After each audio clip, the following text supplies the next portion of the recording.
saya salib tuh beneran. Tanjakan ini. Wah,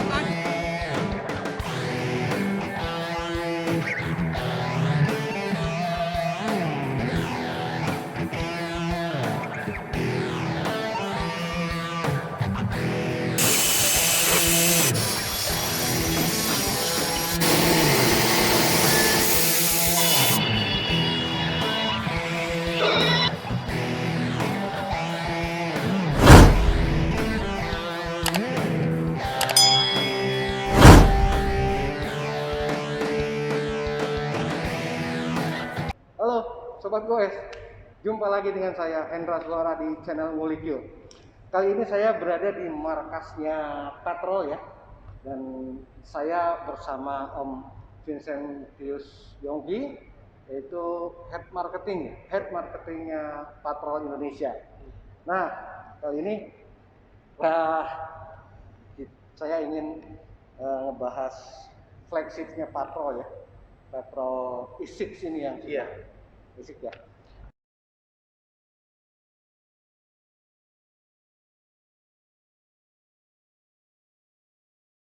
Oke, Om Miki, coba ceritain sedikit latar belakang si E6 ini.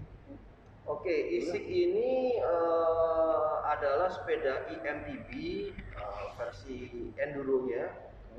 Berarti kita launching pertama ini bulan Juli 2019 di Bali. Waktu itu kita lihat memang tren sepeda e-bike ini bakal membesar. Dan kita lihat juga sebaliknya tren downhill itu mengecil. Akhirnya gitu ya? 2019 itu downhill udah nggak bikin baru, kita kembangin untuk di patrol e-bike-nya. Artinya Patrol nggak membuat downhill lagi sekarang? Udah enggak ya? Udah enggak. Dan pada saat 2019 ada dua poin yang utama. Pertama, kita full pakai sepeda 29. Di 2019 itu udah nggak ada sepeda 27,5, semua 29 semua. Dan pakaian motor ini Shimano waktu itu dari Shimano 11.000 ya. 8.000 ya, 8.000. Ya, 8.000. Terus untuk tahun lalu ada update dari Shimano untuk EP8 sehingga kita update lagi. Plus dari Vogue dia keluar baru Vogue 38. Sebelumnya kita pakai Vogue 36. Tapi untuk basic itu untuk frame geometri yang nggak berubah dari yang 2019. Pada ada komponen. Kapasitas baterai 630 watt. Berubah nggak dari yang sama? Masih sama ya? Ya, karena gini, untuk baterai kita pakai vendor kita namanya Simplo. Dari Shimano mereka ada tiga vendor yang bisa dipilih karena pada saat itu Shimano bikin baterai paling gede cuma 540. Kita pengennya emang konsepnya emang integrated battery, udah gitu baterai yang gede. Kita pengennya tak pilih ke Simplo. Berapa ampere baterai? Ini dia 36 volt, 17 nih. 17 ampere ya, 36 volt. Ya. Untuk torsi EP8 ini apakah berbeda dengan yang E8000 sebelumnya atau beda? Sama? Beda ya? Ini kan 85, yang 85 Newton. Oh, ini 85 Newton meter ya. Kan 70 ya. 70 ya, peningkatannya. Oke, terus apa lagi ya? Enggak berniat membuat varian vendor lain untuk motornya, Pak? Mungkin untuk motor kita tetap pakai Shimano karena pertimbangan untuk after sales-nya lebih gampang dan kita udah biasa untuk pegang software-nya, jadi kalau ada apa-apa lebih gampang handle-nya.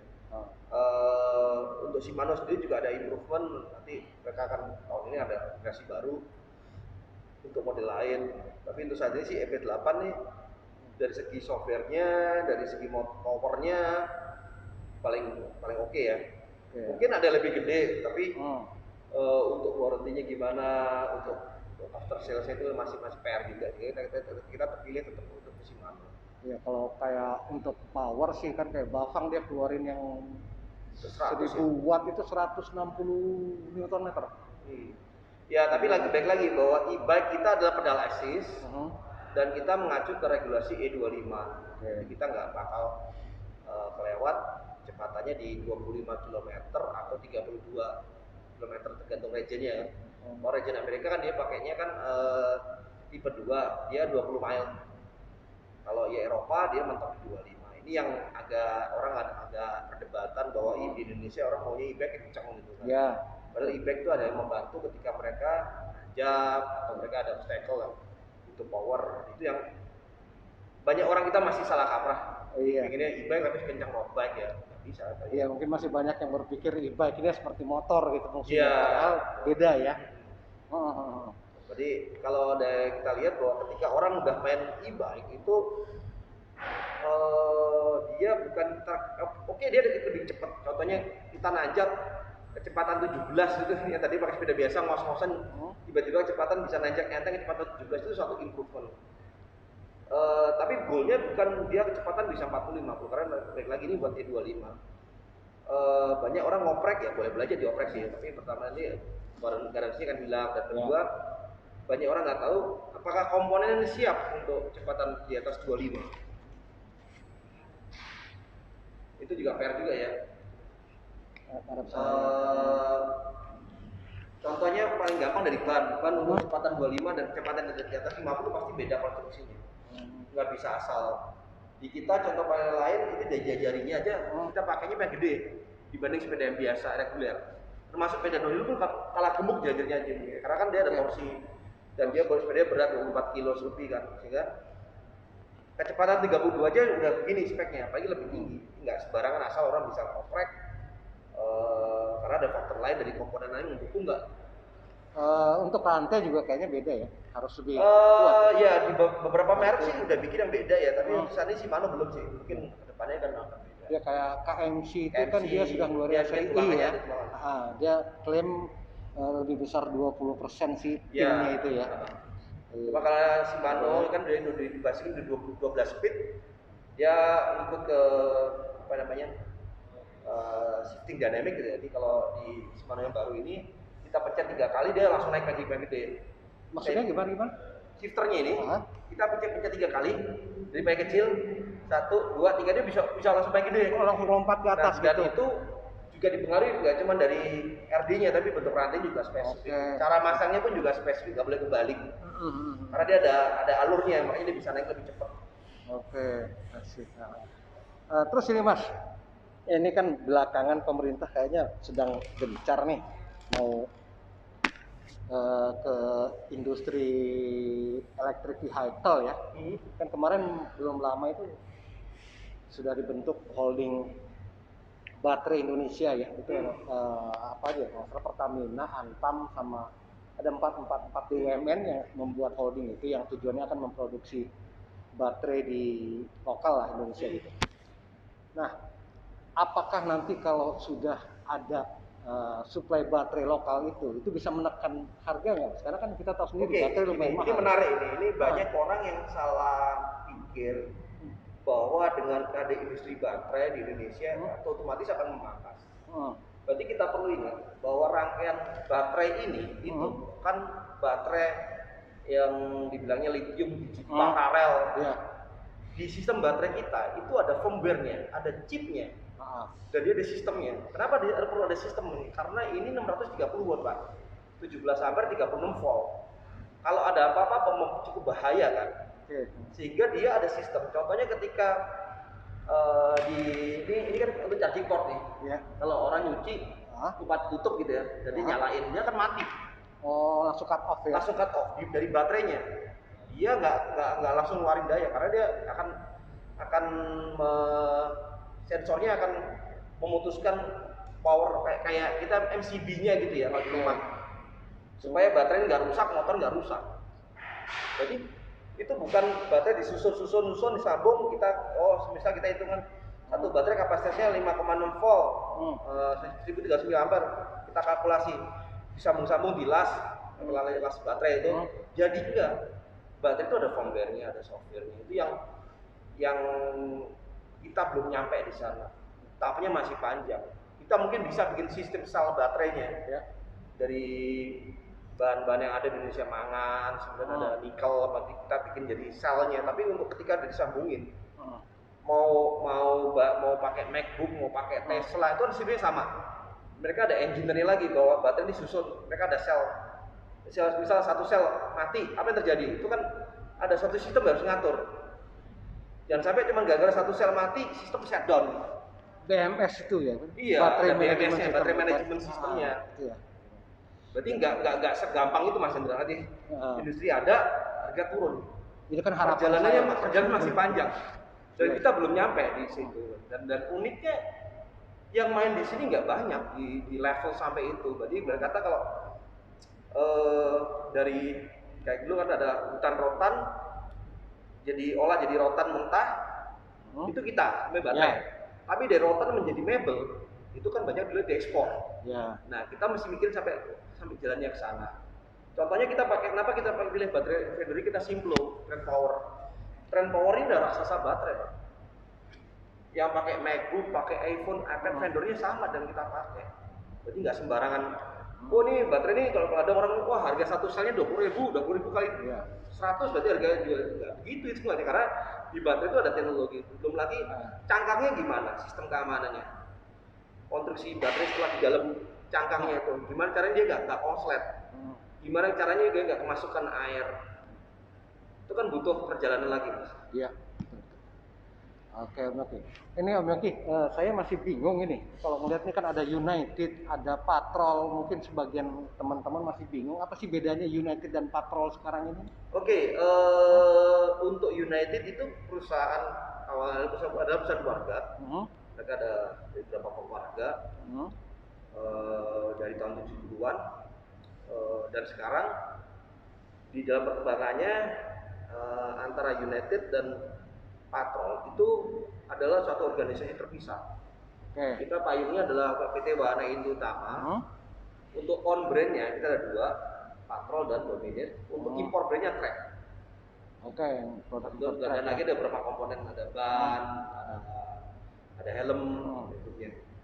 Kita punya struktur sendiri, termasuk fasilitas perakitan kita di lantai 3.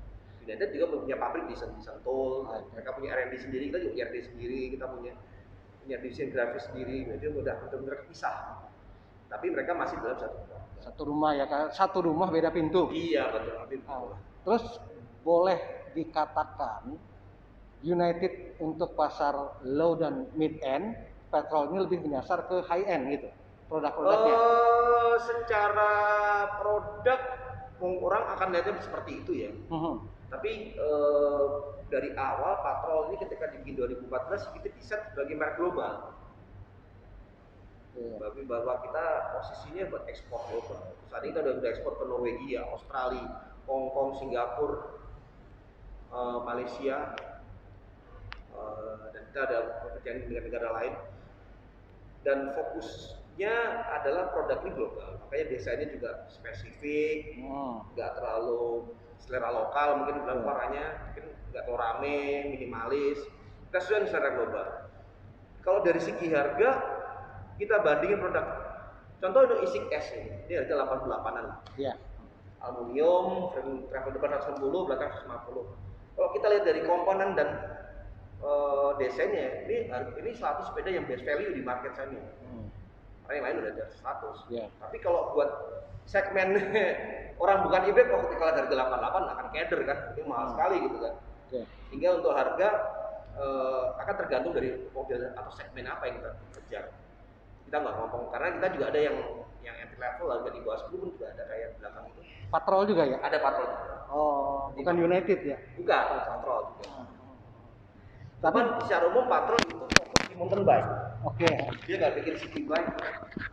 Dia nggak ada sepeda city bike, folding bike. Nah, untuk segmen di luar mountain bike itu kita ada Dominate. Itu antara ada macam-macam. Dominate itu Patrol bukan United? Patrol ya? Iya. Saya kira United. Dulu memang awalnya ada United, Dominate, kan udah jadi pecah-pecah. Tapi kalau untuk E6 ini boleh dikatakan ini flagshipnya kan sekarang? Flagshipnya saat ini. Flagshipnya ya? Ya, ini E6 S, berarti kita untuk e-bike kita ada dua kategori. Pertama E6 ini yang saya lihat sekarang. Kemudian ada lagi E0. Berarti kalau di Patrol itu modelnya itu menunjukkan dari karakter sepedanya sendiri. Contoh ini elektrik ya pasti ya. E6 ini travel belakangnya 106 inch. 150. 6 inci. Kalau E0 berarti dia rigid, hardtail. Sih. Tapi baru dua itu ya? Baru dua aja, dan Di tiap model tadi, Isik dan Ishiro, dia ada 2 platform, frame sama, baterai sama, motor sama, cuma beda komponen. Ini Isik S paling tinggi, dia pakai yang Kashima, kemudian kalau yang regular dia pakai hitam. Yang biasa pakai SLX, ini pakai XT, hanya minor, basically sama, cuma beda pilihan komponen aja. Nah, terus ini Om, ini saya coba ngikutin di beberapa di grup itu banyak yang mengeluh ini barang kayak barang goib gitu, susah dicari gitu. Benar itu, karena benar agak susah dicari dan kayak saya pernah ngintip di Tokopedia, sorry ya kalau saya sebutnya ya, atau di Bukalapak. Ini harganya ada yang 100, 110, tapi ya untuk harga retail kita tetap mengacu ke yang dijual di BAB itu 88 sekian.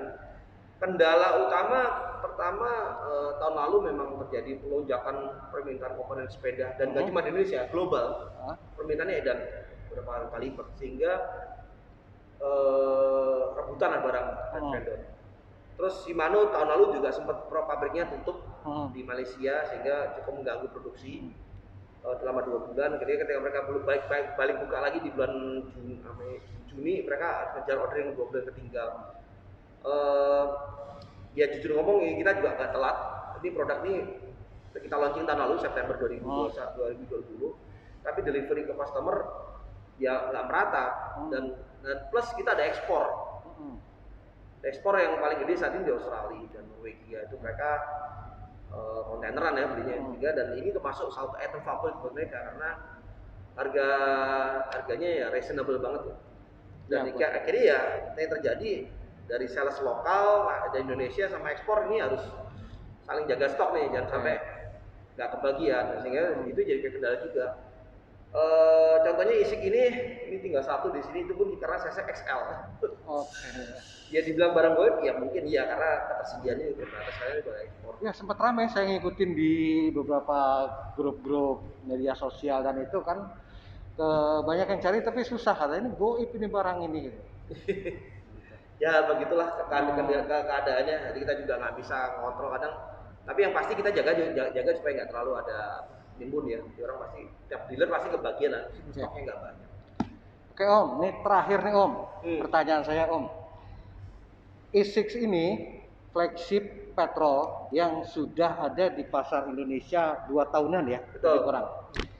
Nah, sepanjang 2 tahun itu boleh dikatakan si E6 ini melenggang sendiri tanpa kompetitor.